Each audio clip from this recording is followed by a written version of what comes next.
Right, next one is John. Hi, James. Could you please ask Dutch about the time Terry Funk, this is very, very specific, this, did the Quantum Leap episode? Was there an upturn in business on the back of that? Cheers. I have no idea what he's talking about. I didn't think you would. Quantum Leap was a show with Scott Bakula. I've actually seen that episode. I won't bore you with the details of it. But because he brought up Terry Funk, how's Terry Funk's health at the moment? Do you know? Well, I heard he wasn't. I heard he was not as well as he was before. I think he has a little bit of dementia now, but I'm just hearing reports second hand, third hand. So I don't really know how he is. I think he still lives in Texas. Dory lives in Ocala, Florida, has a wrestling school there, but I haven't seen him in years either. Mm. So those guys, I work with them in Puerto Rico. You know, those guys are deceiving. They don't look as big as they really are. I remember we had a match. We was going to go Broadway, which means time limit draw.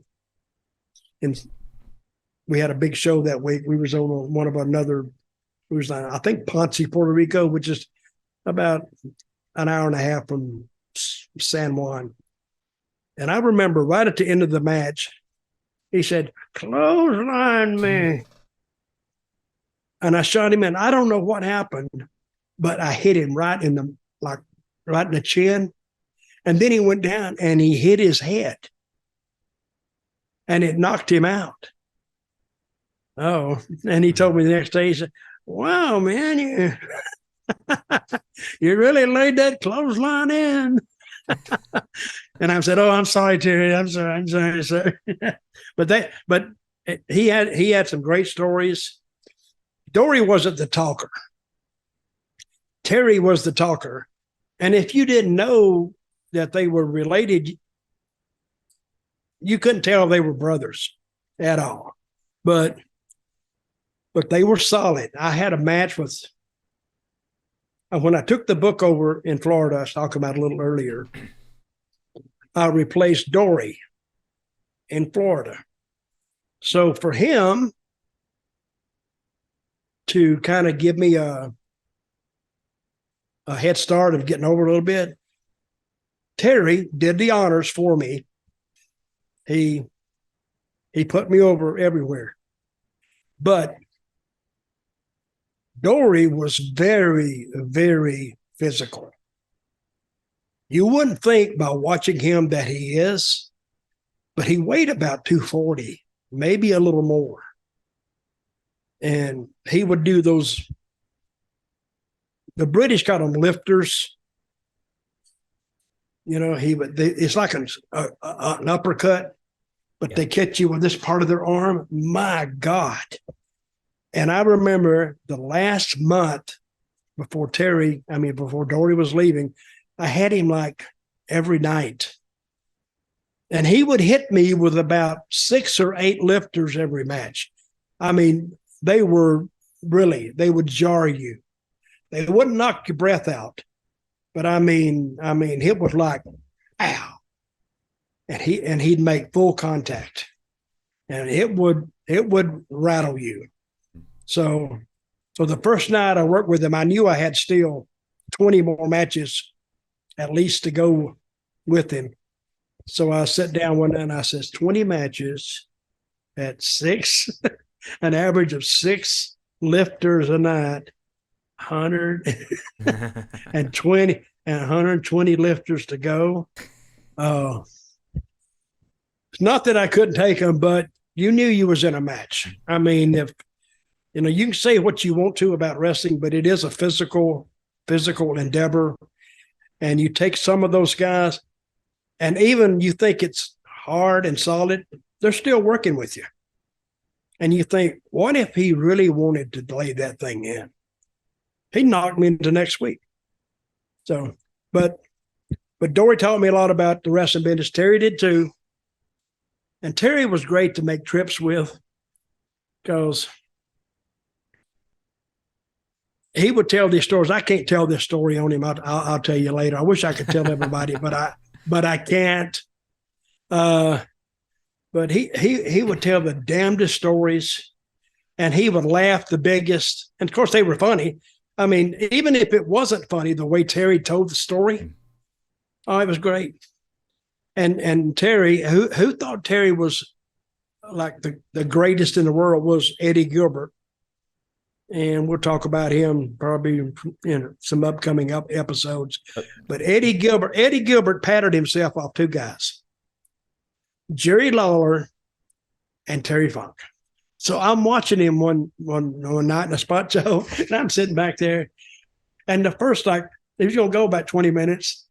So the first 10 minutes, he was Lawler. You could tell, he's doing all the Lawler stuff. And then after the middle of the match, all of a sudden, I see him almost switch character, switch personality, and then he become Terry Funk for the rest of the match. He had two heroes, Terry Funk and Jerry Lawler. So quite a sight to see. You got a brother, I've got a brother. What was it with Terry and Dory? Because they seemed to be like happy together at some points, but was it just like general brotherly rivalry at times where they'd fall out, or what was it? Like I'm saying, you wouldn't even think they were brothers. They were just so much different than each other. Terry was bullshit all the time. Dory wasn't like that. Dory was more reserved, more serious. And if you was like, if you met them and say you didn't know they were brothers, you never put it together. Someone told me that I think Dory's nickname at one point was like Liquid Valium or something like that because he was just so smooth in the ring. And maybe it was Dr. Tommy used to say that. I can't remember. Well, he was smooth, but he was solid, believe me, and never got in a hurry. That's what you would understand later when these guys got to be a champion. They never got in a hurry. And one thing they never got in a hurry was because that's what got them there. They took their time, worked it for maximum impact, whatever they did, and it worked. I think I was in Florida when Terry Funk won the title from Briscoe. Check that. Okay. If you can tell that. And the reason I'm saying I don't know is because I had left early. I think it was in Miami. I will find out one sec. Okay, so I've had a look, and Terry Funk beat Jack Briscoe December 10th, 1975, Miami Beach, Florida. I was there, didn't know it. Nobody told me. Nobody cleared it with me. But I had gone down with, some other guys. And by the time I was probably on second or third that night.